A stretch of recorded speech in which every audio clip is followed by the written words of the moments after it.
Assalamualaikum warahmatullahi wabarakatuh. Oke, pemirsa, sebelum kita membahas uh, kitab kitab Wejangan Nabi untuk para pendekar silat, saya kira ada baiknya kita membahas tentang sejarah dulu ya. Kenapa? Karena dengan membahas dan mengetahui sejarah, kita bisa memahami secara maksimal tentang kitab ini ya, kitab Wejangan Nabi untuk para pendekar. Jadi di Indonesia banyak sekali pendekar-pendekar silat yang sakti, mandraguna, bahkan diantaranya ada yang bisa meramal keadaan Indonesia ya, keadaan bangsa. Diantaranya adalah Prabu Jayabaya. Prabu Jayabaya adalah Raja Kediri yang bergelar Sri Mapanji Jayabaya. Beliau yang meramal keadaan bangsa Indonesia. Namun Prabu Jayabaya ini ternyata bisa meramal seperti itu perantara dibimbing oleh seorang guru. Siapakah guru beliau? Menurut sejarah ya, dalam naskah-naskah Jawa kuno, guru beliau bernama Maulana Ngali Samsucen. Sedangkan dalam naskah-naskah sejarah kontemporer, guru beliau bernama Maulana Al-Wasil Samsudin Al-Farsi.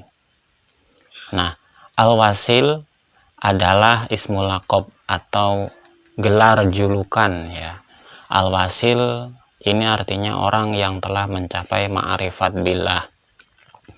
Sedangkan Al-Farsi artinya suku bangsa dari Persia gitu ya.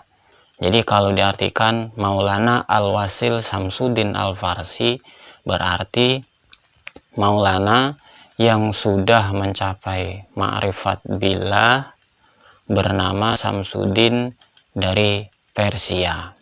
Nah, orang-orang Jawa kuno kesulitan mengucapkan kalimat-kalimat Arab, lafaz-lafaz Arab.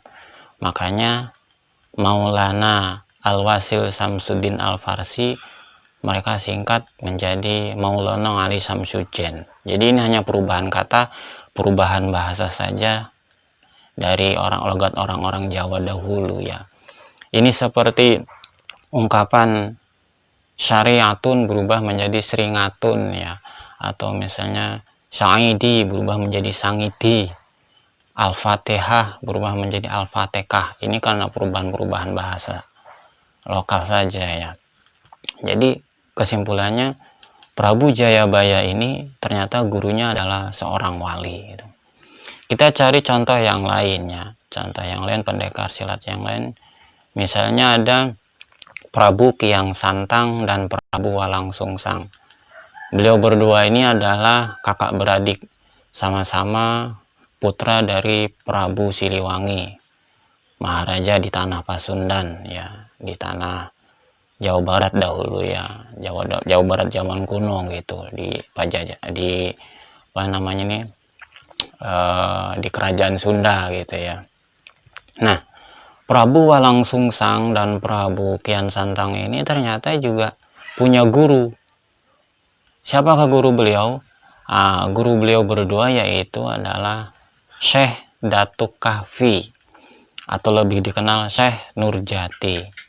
Syekh Nurjati ini adalah wali dari tanah Cirebon gitu.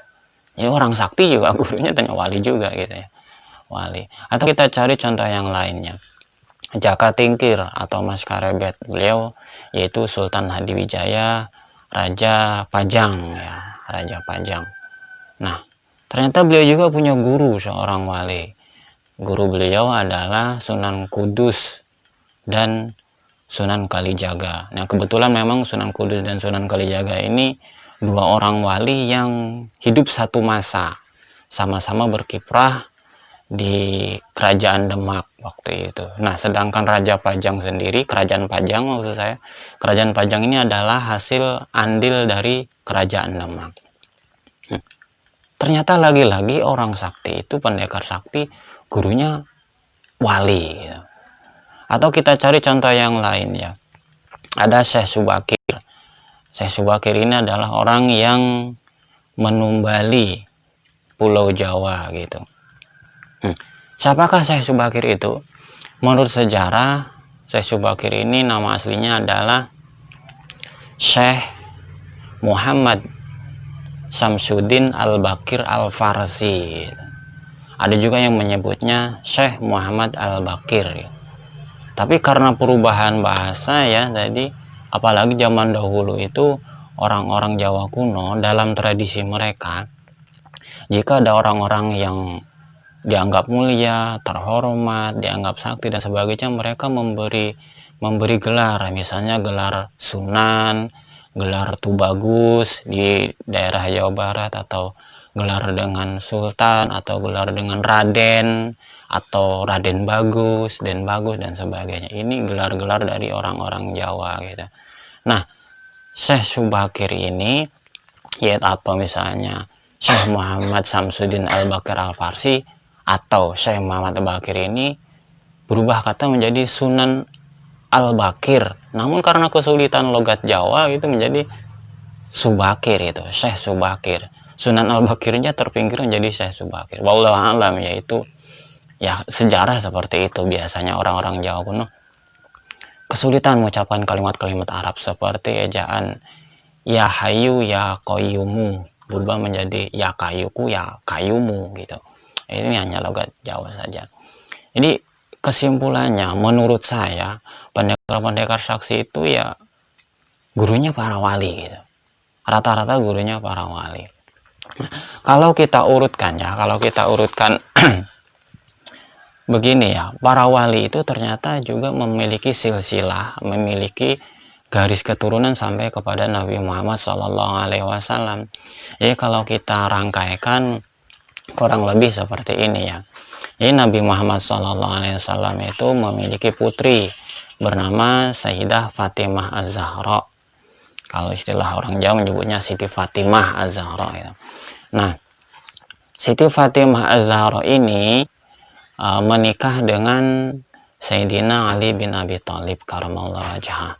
Pernikahan dari Sayyidah Fatimah dan Sayyidina Ali bin Abi Thalib ini memiliki dua orang putra ya, yaitu Sayyidina Hasan dan Sayyidina Husain.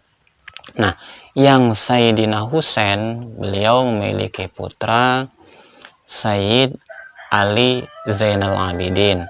Beliau berputra Sayyid Muhammad Al-Bakir. Beliau berputra Sayyid Ja'far As-Sadiq.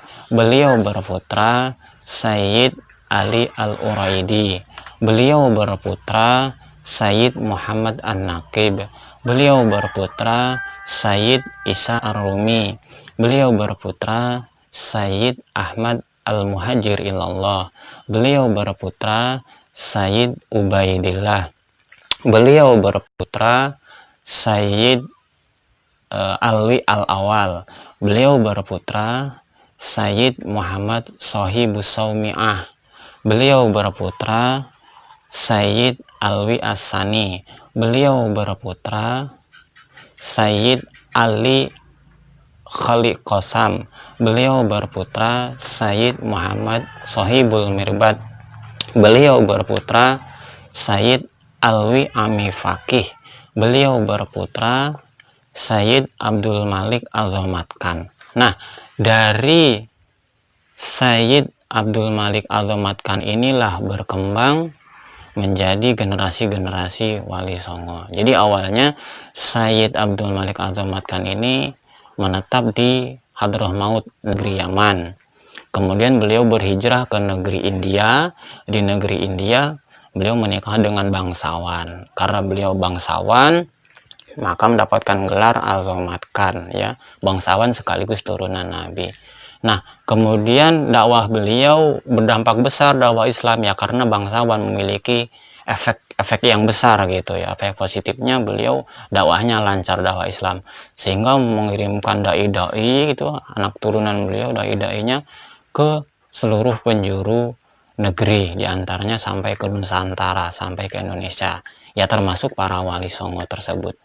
Jadi menurut saya kesimpulannya, silsilah ilmu-ilmu para pendekar silat golongan putih ya, yang golongan putih itu sampai ke Sayyidina Ali yang golongan putih. Kenapa bisa seperti itu? Iya, karena rata-rata para pendekar silat itu mereka belajar ilmu hakikat untuk apa ya, mempertajam atau lebih meyakinkan kemanjuran mantra-mantra mereka, ilmu-ilmu mereka atau doa-doa mereka. Dengan perantara ilmu hakikat tersebut, beliau bisa, mereka ya, para pendekar bisa apa ya, bisa menjadi lebih dari biasanya. Coba dengan hanya membaca Bismillahirrahmanirrahim, kadang Bismillahnya juga tidak jelas gitu ya, kurang fasih kalau menurut orang pesantren. Tapi karena diiringi dengan ilmu hakikat, mereka bisa berjalan di atas air, bahkan bisa apa ya, terbang, ada yang macam-macam. Mereka memiliki linui gitu, karena diiringi dengan ilmu hakikat. Nah, tapi pendekar golongan putih ya. Nah, ilmu hakikat para pendekar golongan putih ini didapatkan dari para wali, sedangkan para wali mereka belajar dari guru-guru mereka, dari orang tua mereka, naik ke atas sampai ke Sayyidina Ali, sedangkan Sayyidina Ali dari Nabi Muhammad SAW gitu. Jadi wallahu alam ya, tapi menurut saya seperti itu.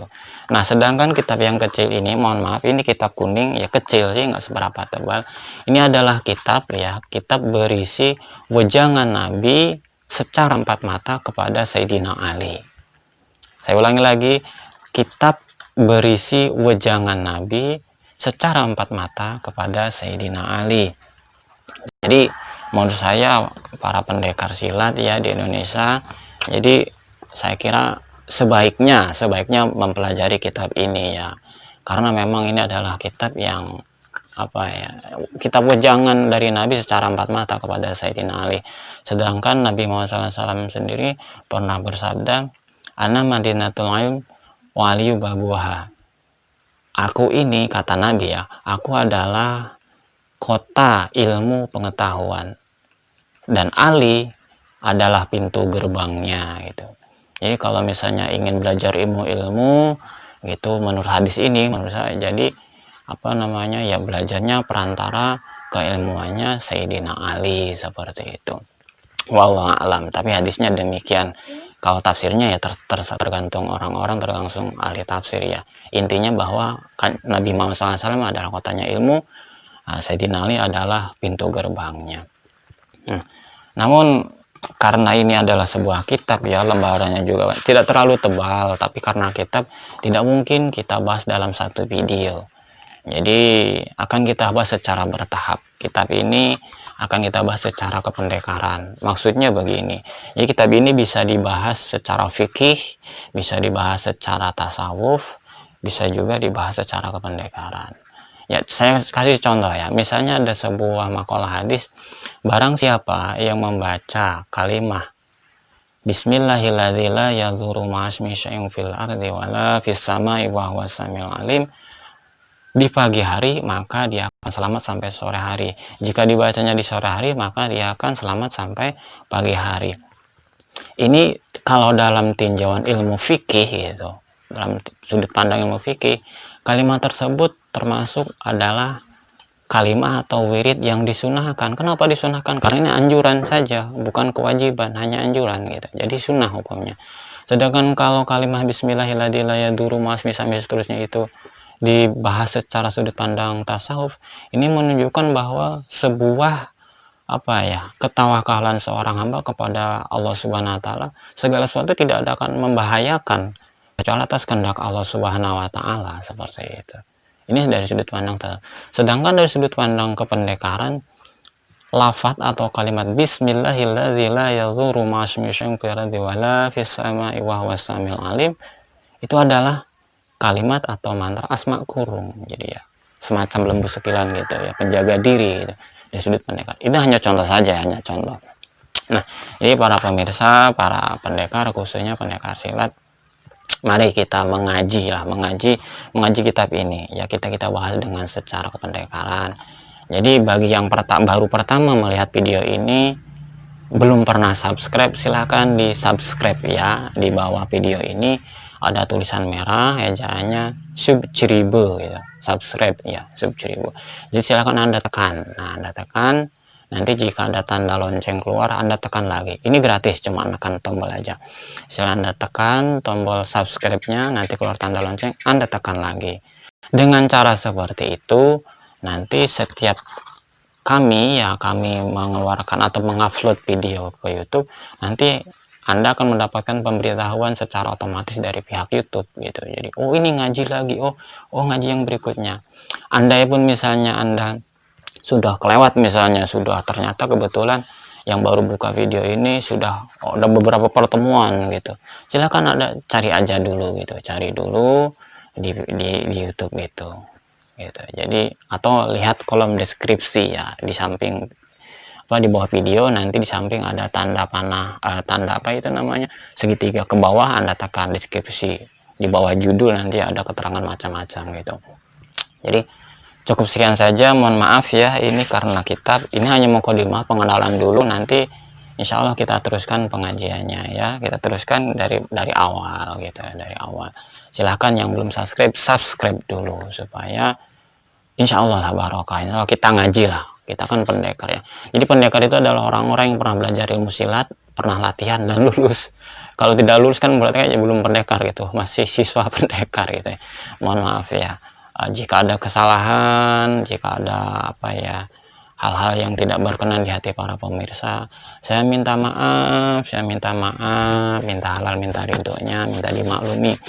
Saya ini bukan siapa-siapa dan bukan apa-apa, tapi ingin ikut mencerahkan, ingin ikut berbagi pengetahuan saya waktu di pesantren. Jadi saya pernah ke pesantren, saya santri sekaligus pernah belajar silat. Jadi ya insya Allah ilmu yang disampaikan bermanfaat, insya Allah ya. Oke, wassalamualaikum warahmatullahi wabarakatuh.